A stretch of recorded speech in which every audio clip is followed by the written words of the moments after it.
말씀으로 하루를 시작하신 여러분에게 우리 주님의 은혜와 평강이 가득하시기를 간절히 축복합니다. 오늘 사순절 마지막 날 함께 보실 하나님의 말씀은 요한복음 19장 31절부터 42절 말씀입니다. 신약성경 요한복음 19장 31절부터 42절 말씀. 이날은 준비일이라 유대인들은 그 안식일이 큰 날이므로 그 안식일에 시체들을 십자가에 두지 아니하려 하여 빌라도에게 그들의 다리를 꺾어 시체를 치워달라 하니 군인들이 가서 예수와 함께 못 박힌 첫째 사람과 또 그 다른 사람의 다리를 꺾고 예수께 이르러서는 이미 죽으신 것을 보고 다리를 꺾지 아니하고 그중 한 군인이 창으로 옆구리를 찌르니 곧 피와 물이 나오더라. 이를 본 자가 증언하였으니 그 증언이 참이라. 그가 자기의 말하는 것이 참인 줄 알고 너희로 믿게 하려 함이니라. 이 일이 일어난 것은 그 뼈가 하나도 꺾이지 아니하리라 한 성경을 응하게 하려 함이라. 또 다른 성경에 그들이 그 찌른 자를 보리라 하였느니라. 아리마대 사람 요셉은 예수의 제자이나 유대인이 두려워 그것을 숨기더니 2일 후에 빌라도에게 예수의 시체를 가져가기를 구하며 빌라도가 허락하는지라. 이에 가서 예수의 시체를 가져가니라. 일찍이 예수께 밤에 찾아왔던 니고데모도 모략과 침량 섞은 것을 100리터라쯤 가지고 온지라. 이에 예수의 시체를 가져다가 유대인의 장례법대로 그 향품과 함께 세마포로 쌌더라. 예수께서 십자가에 못 박히신 곳에 동산이 있고 동산 안에 아직 사람을 장사한 일이 없는 새 무덤이 있는지라. 이날은 유대인의 준비일이요 또 무덤이 가까운 고로 예수를 거기 두니라. 아멘. 오늘 본문은 예수님께서 십자가에 달려 죽으시고 그 뒤에 어떤 일이 있었는지 우리에게 실제 장면을 보여주고 있습니다.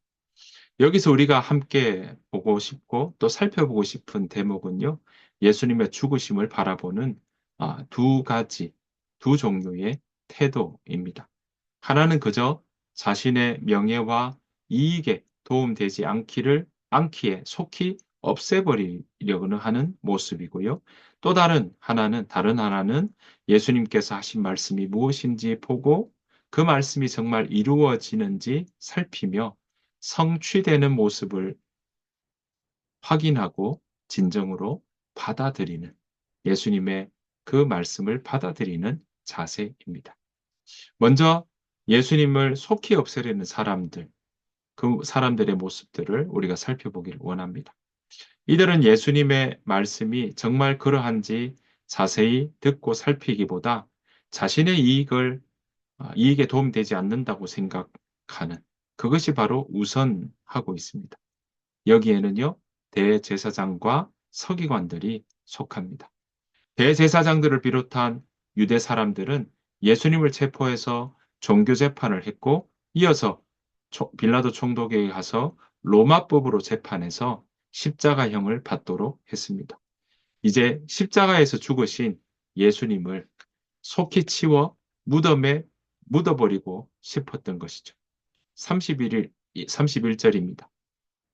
이날은 준비일이라 유대인들은 그 안식일이 큰 날이므로 그 안식일에 시체들을 십자가에 두지 아니하려 하여 빌라도에게 그들의 다리를 꺾어 시체를 치워달라 하니 예수님께서 십자가에 돌아가신 때는 유대절기로 6월절이었습니다.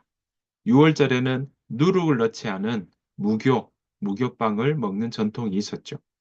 제사장들과 유대인들이 무교절 식사에 참여하라고 빌라도의 관정에 들어가지도 않았습니다. 왜냐하면 빌라도가 이방인이니까요. 이방인들과 같이 있는 건 부정해지는 거기 때문에 그렇습니다. 예수님이 십자가 처형을 당하시는 시간은 금요일 오전 9시였고요. 어제 오전 9시였다면 다 이루었다가 하셨던 시간이 바로 오후 3시였습니다. 그리고 이제 해가 졌으니까요. 이제 안식일이 시작된 거죠. 그러니까 지금 토요일은요. 안식일이 어제 저녁부터 시작이 되어서 오늘 바로 이 지금 진행되고 있는 시간이라고 볼 수 있습니다. 십자가형은 사실 몇 날 동안 십자가에서 피를 쏟고 힘이 빠지며 고통 중에 죽는 형벌이라고 말씀드렸습니다. 그래서 유대인들은요, 안식일에 그런 일이 생기지 않도록 시체를 치워달라고 요청했던 것이죠. 십자가 위의 제수들은요, 인위적으로 빨리 죽게 하는 방법이 있었습니다. 바로 다리를 꺾는 것이었습니다. 다리로 지탱하지 못하게 해서 양손으로만 양쪽 온몸의 무게를 지탱하도록 하면, 그러면 해가 지기 전에, 그러니까 금요일 저녁에, 어제 저녁부터 6월절이니까 그 6월절 되기 전에 이런 시체나 이런 형을 다 정리하기를 원했던 것이죠. 빌라도는 제수들의 시체를 치워달라는 유대인들의 요구를 들어줍니다. 아마도 6월절이라는 가장 큰 절기를 감안해서 유대인들을 더 자극하지 않으려고 하는 그런 의도도 여기에 들어있을 겁니다. 로마 군인들이 가서 예수와 함께 못 박힌 양쪽에 있었던 사람들, 네, 첫째 사람과 또 다른 사람의 다리를 꺾었습니다. 그리고는 마지막 예수님의 다리도 꺾으려고 했죠. 그런데 예수님은 이미 아, 죽으셨기 때문에 병사들은 다리를 꺾지 않았습니다. 꺾을 필요가 없는 거죠. 예수님의 뼈가 꺾이지 않는 것에 대한 것은 어떻게 보면 이미 죽었으니까 뼈를 꺾지 않았다라고 이유를 댈 수 있겠지만, 그러나 이렇게 뼈를 꺾지 않은 것도 의미가 있는 것입니다. 36절 보면 이렇게 이야기하죠. 사도 요한은 이렇게 정리하고 있습니다. 이 일이 일어난 것은 그 뼈가 하나도 꺾이지 아니하리라 한 성경을 응하게 하려 함이라. 그렇습니다. 이것 또한 성경에 나오는 말씀을 응하게, 거기에 성취되게 하렸던 것이죠. 이뿐만이 아닙니다. 예수님의 뼈가 꺾이지 않은 것은 출애굽할 때 먹었던 어린 양과도 이어지고 있습니다. 어린 양을 먹었던 사람들은 죽음이 넘어가는 유월하는 은혜를 받았습니다. 이제 예수님께서 유월절에, 바로 어제 금요일 유월절에 십자가에 달리셔서 돌아가셨죠. 죽으셨죠. 그래서 죽으시는 그것처럼 유월절 어린 양이 되셔서 예수님을 믿는 자는 누구든지 그 죽음이 유월하고 넘어가고 하나님의 자녀로 이 땅에 살며 또한 죽음 이후에 영원히 죽지 않는 삶을 살게 된다고 우리에게 말씀하셨고 가르쳐 주셨습니다. 그것이 바로 오늘 우리들, 2025년을 살아가는 우리들에게도 그대로 적용된다라는 사실입니다. 하지만 안타깝게도 예수님을 넘겼던, 십자가형으로 넘겼던 대제사장과 유대인들은 이 부분에 대해서 몰랐던 겁니다. 왜냐하면 자신의 권력을 쥐고 있어야 되고 그 권력에 반하는, 위협을 하는 세력이라고 생각했기 때문에 그렇습니다. 그 대제사장과 서기관들은 율법에 정통했습니다. 많이 알고 있다고 여겨졌습니다. 하지만 그들은요, 오히려 그 사실을 예수님이 성경에 나오는, 구약에 나오는 그 예언들을 성취하고 계신다는 사실을 알지 못했습니다. 깨닫지 못했던 것이죠. 알고는 있었으나, 율법을 알고는 있었으나, 그 율법이 진정으로 어떤 의미인지를 제대로 깨닫지 못했던 것입니다. 그저 예수님을 죽이고자 하는 마음만 컸던 것입니다. 예수님께서 사람들의 동조와 호응을 받는 모습이 대제사장들과 서기관들에게는 부담스러웠던 거죠. 자신들의 이익과 명예에 직접적으로 도전을 주었던 모습들이 바로 예수님께서 하시는 일들이었습니다. 그래서 십자가에 달려 저주받은 자로 낙인 찍으려고 하는 그런 입장도 여기에 있는 겁니다. 왜냐하면 많은 사람들이, 심지어 유대인들도 십자가에 달린다라는 건 그 삶이 저주받은 인생이라고 생각했기 때문에 그렇습니다. 그래서 절차를 제대로 밟지 않고 억지적인 방법을 사용해서 십자가 처형을 했던 것입니다. 하지만 예수님은 그 억지와 부정의 방법을 통해 십자가에 달리셨지만 그 모든 절차와 그 과정들을 통해 바로 하늘에 계신 아버지, 성부 아버지의 뜻을 그대로 이루어 가는 과정으로 그렇게 바꾸셨던 거죠. 당대 집권자들이었던 대제사장과 서기관은 그들의 뜻을 이루는 것처럼 생각했습니다. 하지만 하나님은요, 오히려 십자가를 통해 인류의 모든 죄와 허물을 사하시고 우리를 구원하시며 영생을 얻는 자리로 만드셨던 것입니다. 여기에 하나님의 놀라운 섭리와 신비가 있는 것입니다. 대제사장들과 유대인들과는 반대로 십자가에 죽으신 예수님을 보고 다르게 반응하는 사람들이 있었습니다. 지금 전까지는 예수님을 바라보는 대제사장과 또 서기관, 그런 지도자들이 대표되는 예수님을 빨리 없애버리려고 하는 사람들의 태도였다면 이제 다른 하나, 바로 예수님을 보고 다르게 반응하는 사람들이 있었던 겁니다. 두 사람이 나오는데요. 아리마대 요셉과 니고데모를 이야기하고 있습니다. 아리마대 요셉은요. 빌라도를 찾아가 이렇게 요구합니다. 38절입니다.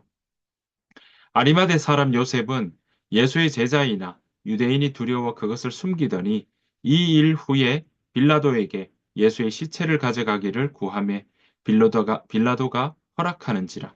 이에 가서 예수의 시체를 가져가니라.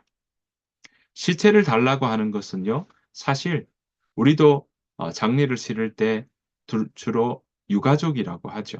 가족들이 주로 하고 연관된 사람들이 거기 함께 돕습니다. 마찬가지입니다. 시체를 달라라는 건요, 죽은 사람과 연관되어 있다는 그러한 메시지를 거기에 같이 보여주는 겁니다. 아리마대 요셉은 시체를 치워달라고 요구하는 것으로 반역자로 죽임을 당한 예수님과 같은 결을 같이 하고 있다는 것을 표현하고 있다는 거죠. 관계가 있다라는 걸 나타내는 행동이었던 겁니다. 이 아리마대 요셉은요, 소개하는데 보았더니 예수의 제자다라고 하는데, 다른 복음서 보면 산헤드린 의회, 공의회 의원이다라고 나옵니다. 여러분, 유대인의 그런 권력 중에서 가장 높은 그룹에 속하는 사람들이 바로 공회 의원입니다. 산헤드린 공의회의 의원이 바로 그 최고 높은 그룹에 속합니다. 동료 권력자들이 얼마나 사력을 다해 예수님을 제거하려 하는지 아리마대 요셉은 잘 알고 있었습니다. 이런 사람이 바로 예수님의 시신을 달라고 요구했던 것이죠. 그것도 어떻습니까? 대제사장들과 서기관들이 그렇게도 싫어하고 반역 죄인의 시체를 달라고 요구하는 꼴이 되고만 상황입니다.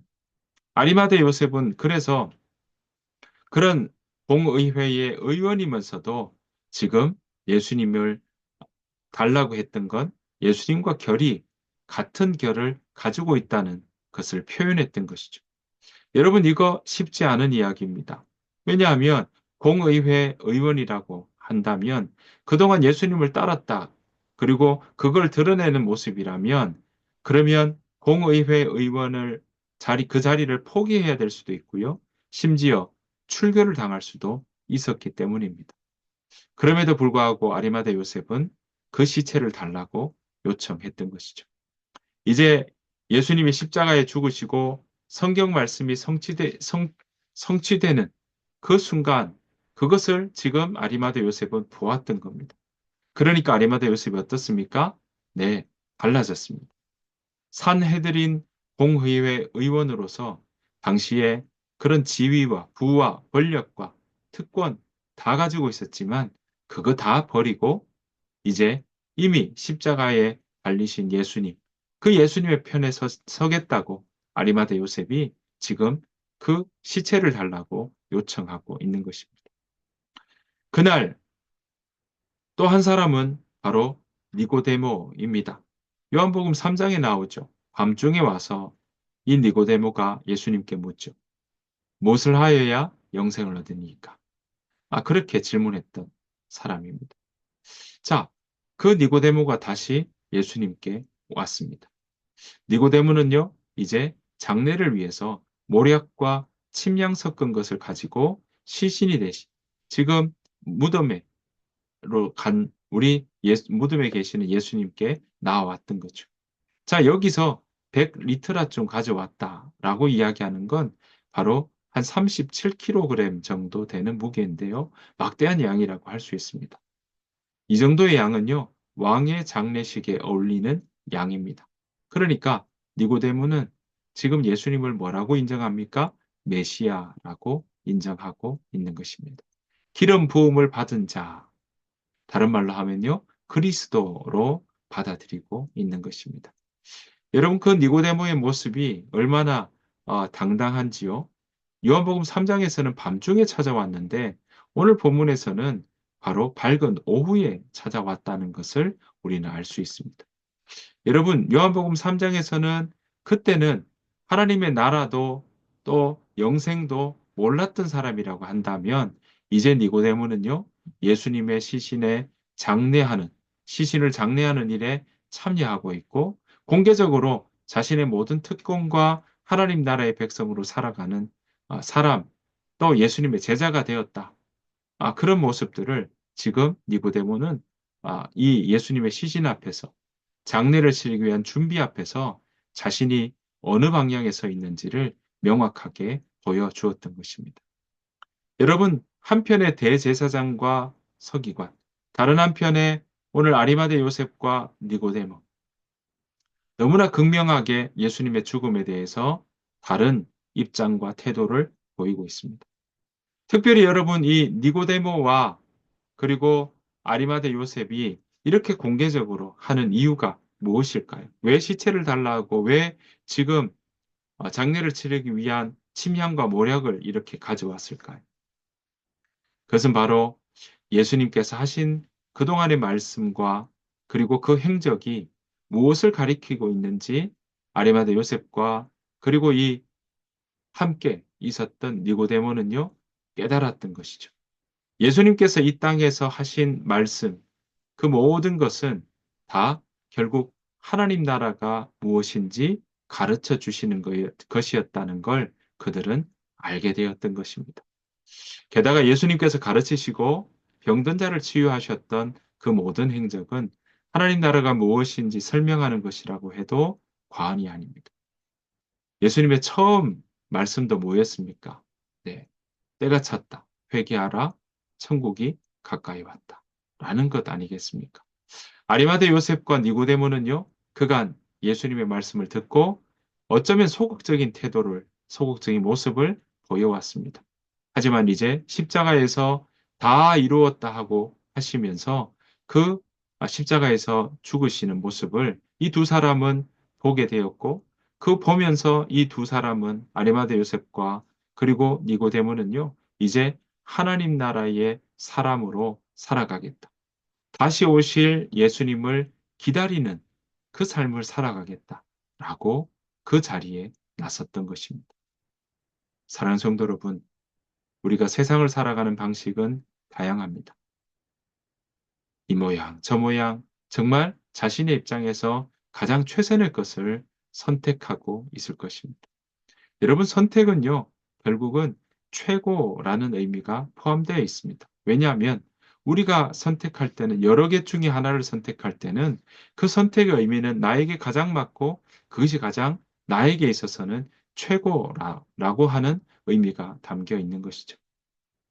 사랑하는 성도 여러분, 예수님은 하나님은 예수님을 통해 우리를 십자가에 달리시면서 구원의 길로 열어주시고 하나님의 자녀가 되는 권세를 주셨던 것입니다. 그렇게 우리를 먼저 선택해 주셨던 것입니다. 왜 선택하셨을까요? 우리가 최고라고 예수님은 여겼기 때문에 그렇습니다. 성부 하나님께서는 우리를 선택하시고 우리를 택하신 이유가 우리가 최고라고 그 하나님은 여기셨던 것입니다. 그렇습니다. 그 일을 위해 예수님은 십자가에 달려 돌아가셨습니다. 십자가의 길을 걸어가셨던 것입니다. 섬김의 자리로 또 사랑하는 자리로 그렇게 이 땅 가운데 하나님의 나라를 보여주셨습니다. 세상을 살아가는 삶의 방식은 다양하지만 저와 여러분들의 삶 속에 여러분들 정말 어떻게 살아가기를 원하십니까? 바라옵기는 저와 여러분들의 삶 속에 정말 예수님을 내 마음 가운데 깊이 모셔드리고 하나님 나라의 백성으로 그렇게 살아가는 저와 여러분들의 삶이 되시기를 간절히 축복합니다. 또한 그렇게 살아가는 사람의 마음에는 이 땅이 끝이 아니다라는 걸 알고 있습니다. 그래서 다시 오실 예수님을 기다리며 우리가 그 기간을 이미 오셨고 아직 오지 않은 이 시간 속에 우리가 믿음으로 살아내는, 그래서 예수님께서 가르쳐 주셨던 교훈과 말씀을 따라 살아가는, 또 살아내는 그런 삶을 살아가시기를 간절히 축복합니다. 오늘 하루 그동안 40일 동안 사순절 보내시면서 예수님의 그 삶을 함께 따라오셨는데요. 예수님의 그 행적들 곳곳에 보았더니 결론은 우리를 향한 사랑이었습니다. 사랑하는 성도 여러분, 40일 마무리하면서 또한 함께 보았던 그 말씀들을 통해 우리 모두가 하나님을 더 깊이 사랑하게 되는, 그 사랑이 우리의 삶 가운데 표현되는 그런 저와 여러분들의 삶이 되기를 바랍니다. 또한 우리의 그 하나님의 백성답게 살아가는 길을 가기 위해서는 하나님의 음성을 듣고 하나님 말씀을 먹어야 된다는 사실을 우리가 다시 한번 되새기며 우리가 이 땅 가운데 하나님의 사람으로 부끄럽지 않은 그러한 삶 살아가는 저와 여러분들의 삶이 되시기를 간절히 축복합니다. 주님께서 가르쳐 준 기도로 마치겠습니다. 하늘에 계신 우리 아버지여, 이름이 거룩히 여김을 받으시오며 나라가 임하옵시오며 뜻이 하늘에서 이루어진 것 같이 땅에서도 이루어지이다.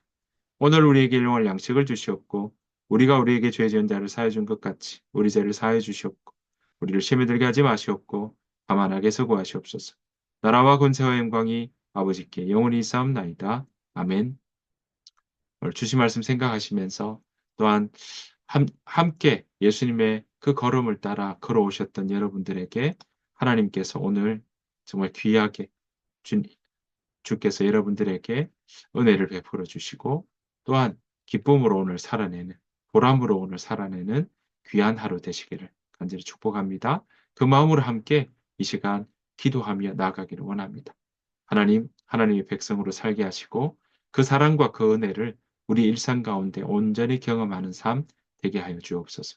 또한 하나님께서 예수님을 통해 가르쳐 주셨던 삶의 가르침들, 우리 일상의 가르침들을 우리가 마음에 품고 이 땅에서부터 하나님 나라의 백성으로 살아가게 하여 주옵소서.